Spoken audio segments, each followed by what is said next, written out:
اس نے کہا, وہ پٹھان تھے, ہمارے حضرت سے بیعت ہوئے, انہوں نے کہا کہ مجھے اپنی بیوی پہ چھوٹی چھوٹی باتوں پہ غصہ آتا ہے تو میں اس کو مارتا ہوں, بعد میں مجھے ندامت ہوتی ہے کہ یہ کیا ہو رہا ہے.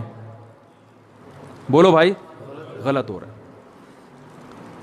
لیکن اللہ کا خوف تھا نا, تو ان کو احساس ہو گیا کہ میں جو بیوی کو بلا وجہ مارتا ہوں, بلا وجہ کیا مارنا تو بہت سخت حالت میں اللہ نے اجازت دی ہے, بہت ہی کوئی معاملہ خراب ہو جائے تو ہاتھ اٹھانے کی اجازت دی ہے.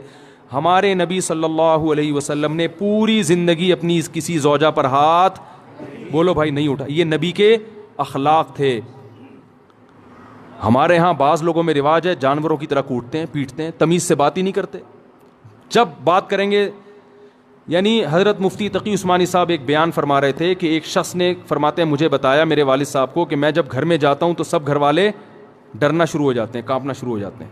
تو بڑے فخر سے بتا رہا تھا کہ میرا گھر میں اتنا روب ہے. تو فرمایا کہ یہ قابل تعریف نہیں ہے.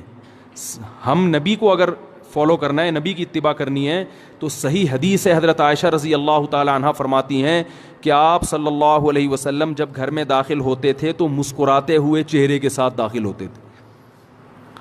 تو مجھے جب کسی نے بتایا نا ایک طالب علم کا قصہ کہ وہ گھر میں داخل ہوتا ہے تو گھر والے کانپنا شروع ہوتے ہیں, میں نے کہا وہ کوئی چنگیز خان کی اولاد ہوگا, پھر وہ اس کا اصلاحی تعلق کس سے ہوگا؟ چنگیز خان سے. چنگیز خان بھی جب بغداد آیا تھا نا تو سب کیا ہو گئے تھے؟ کانپنا شروع ہو گئے. تو بھائی ہم محمد صلی اللہ علیہ وسلم کی روحانی اولادوں میں ہیں, ہم چنگیز خان اور فرعون کی اولادوں میں نہیں ہیں. تو گھر والوں کے بارے میں بھی آپ صلی اللہ علیہ وسلم نے اخلاق بتائے ہیں. ہمارے ہاں جو طاقتور مرد ہوتا ہے وہ عورت کے حقوق پی جاتا ہے.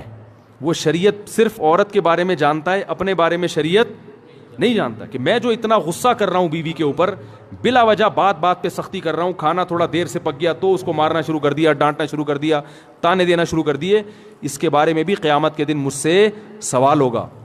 ایک میں واقعہ سناتا ہوں پھر اپنی بات کو ختم کرتا ہوں. دیکھو, ایک صحابی نے اپنی ایک باندی تھی, عبداللہ ابن رواحہ رضی اللہ تعالیٰ عنہ, بڑے مجاہد صحابی تھے. عبداللہ ابن رواحہ بڑے مجاہد صحابی تھے. ان کی ایک باندی تھی, وہ باندی بکریاں چرایا کرتی تھی, ریوڑ لے کے جایا کرتی تھی.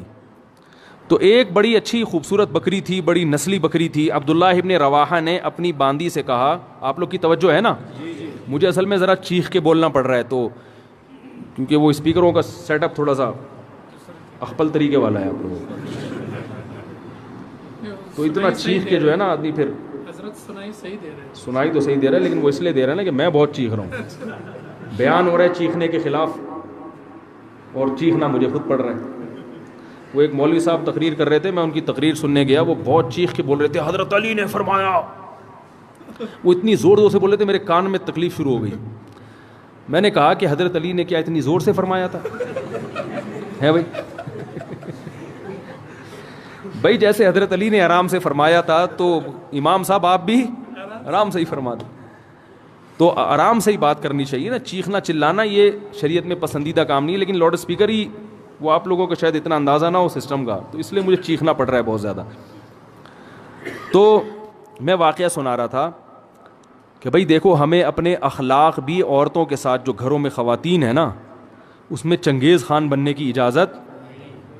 میں آپ کو ایک بات بتاؤں, اگر ناراض نہ ہو, کراچی اور پنجاب میں مردوں کی شکایتیں آتی ہیں کہ بیویاں ظلم کرتی ہیں,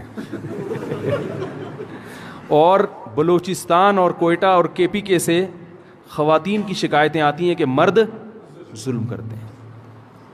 ہو سکتا ہے یہ غلط ہو, رپورٹ غلط ہو, لیکن کچھ تو حقیقت ہوگی نا اس میں, کیونکہ یہاں مردوں کی حکومت ہے اور اللہ کا بڑا فضل ہے, اس پہ اللہ کا شکر ادا کرنا چاہیے.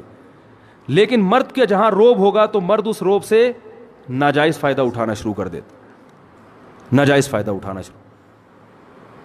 تو حضرت حکیم الامہ مولانا شرف علی تھانوی رحمہ اللہ تعالی نے لکھا ہے کہ مسلمان عورت کی یہ سب سے بڑی خوبی ہے کہ وہ جب اس کی شادی ہوتی ہے تو اپنے مرد کے علاوہ اس کی توجہ کسی اور کی طرف نہیں ہوتی. فرمائیے اتنی بڑی خوبی ہے کہ اس خوبی کے ہوتے ہوئے بیوی کی ہر خامی کو برداشت کر لو کہ یہ تمہاری ہے.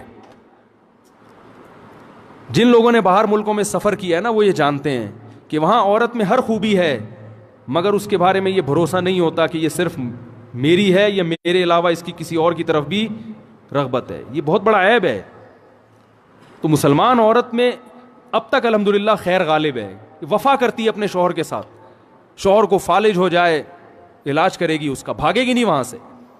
باقی آپ ذرا جائیں نا دنیا میں سفر کریں تو میاں جب تک کما رہا ہے، صحت اچھی ہے تو میاں ہے، ذرا سا مسئلہ خراب ہوا عدالت سے طلاق لی اور کسی اور سے شادی کر لی. ہمارے ہاں خاندانوں میں جب نکاح ہوتا ہے تو زندگی بھر کے لیے ہوتا ہے، جب تک کوئی بہت سخت مشکل نہ ہو طلاق کی طرف نہیں جاتے. تو یہ بہت بڑی خوبی ہے.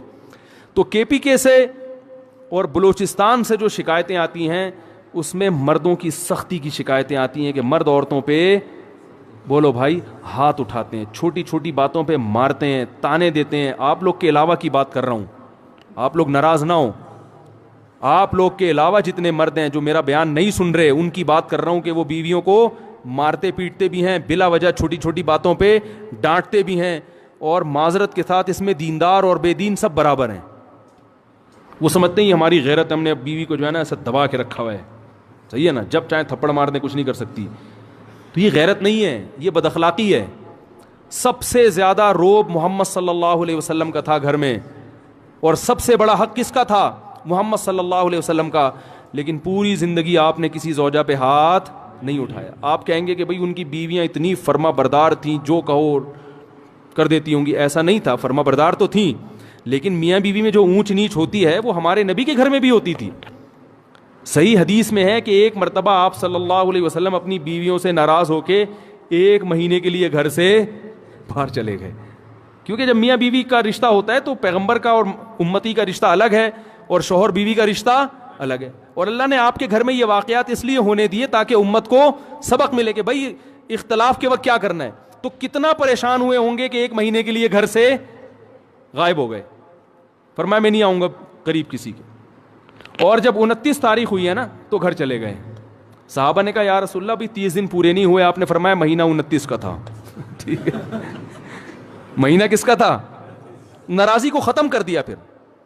لیکن ایسا نہیں کیا کہ ناراض ہوئے تو گھر میں چیزیں توڑنی پھوڑنی شروع کر دی ہوں اور اٹھا کے مارنا پیٹنا شروع کر دیا ہو، جو آج ہمارا حساب کتاب ہے.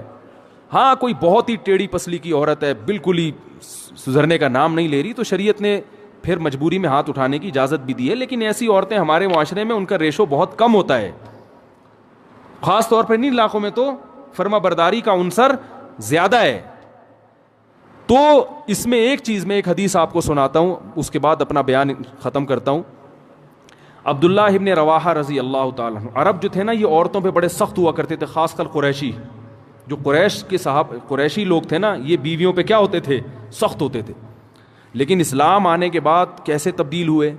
عبداللہ ابن رواحہ رضی اللہ تعالیٰ عنہ نے نبی وہ اپنی باندی سے کہا کہ میری اس بکری کی خاص طور پر تم نے کیا کرنی ہے؟ حفاظت کرنی ہے.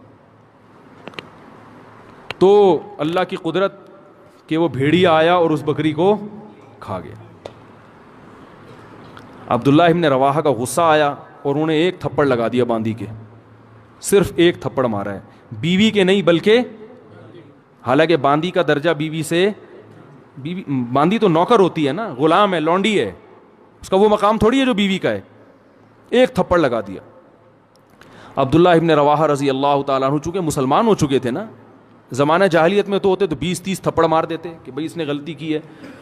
ہم ہوتے ہم کیا کہتے ہیں یار بھیڑیے نے کھانا تھا تو اسی بکری کو کھانا تھا ہے بھائی، اور بکریاں نظر نہیں آئیں، اس کا مطلب تمہارے بھیڑیے کے ساتھ کیا ہیں؟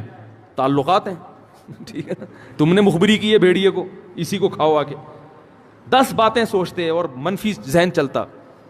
عبداللہ ابن رواحہ نے غصے میں 1 تھپڑ لگایا، مگر ندامت ہوئی.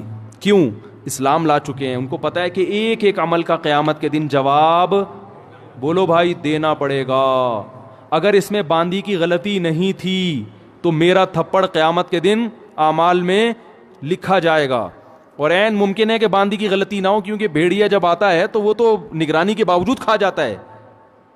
اب احساس ہوا تو رسول اللہ صلی اللہ علیہ وسلم کے پاس آئے، عرض کیا یا رسول اللہ میں نے باندی کو تھپڑ مار دیا، کیا مجھ سے ظلم تو نہیں ہوا؟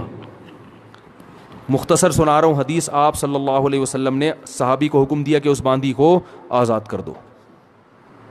اس وقت آج کے حساب سے دیکھا جائے تو باندی کی قیمت کروڑوں اربوں روپے بنتی تھی. سب سے مہنگا مال کیا ہوتا تھا اس زمانے میں؟ باندی.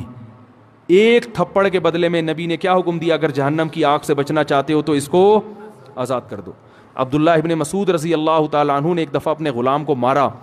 وہ بھی غلام تھا، نوکر تھا، بیوی نہیں تھی. غلام کا مقام تو بیوی سے کم ہوتا ہے.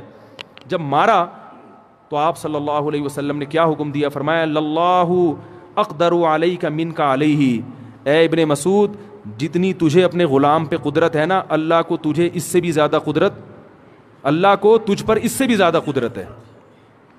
تو آج اس کو مار رہا ہے اس لیے کہ تیرا نوکر ہے، یہ کچھ نہیں کر سکتا. اللہ تیرے گناہوں پر اگر سزا دینا تو بھی کچھ نہیں کر سکتا، کیونکہ اللہ کو تجھ سے بھی زیادہ طاقت ہے. تو جیسے تو یہ چاہتا ہے کہ تیری خطاؤں کو اللہ معاف کرے، تو تو بھی اپنے ماتحتوں کی غلطیوں کو معاف کر. عبداللہ ابن مسعود رضی اللہ تعالیٰ عنہ ڈر گئے. فرمایا ہوا عتق لوجہ اللہ یا رسول اللہ، بس اس کا کفارہ یہ ہے کہ میں نے اللہ کے لیے اس کو آزاد کر دیا. فوراً آزاد، کروڑوں روپے کی ملکیت ضائع کر دی اپنی، آزاد کر دیا. تو آج بیویوں کو مارا جاتا ہے، بلا وجہ پیٹا جاتا ہے، بلا وجہ تانے دیے جاتے ہیں. تو نے باپ کے گھر سیکھا کیا ہے؟ تیرے باپ نے تجھے تربیت نہیں کی، تیری ماں نے تجھے سکھایا نہیں ہے. یہ کتنے برے تانے ہیں بد اخلاقی والے. بھائی کوئی خامی ہے تو محبت سے انسان بتا دے. ہمارے ہاں اصلاح کا عنصر کم ہوتا ہے، تانے دینے کا عنصر بولو بھائی زیادہ ہوتا ہے.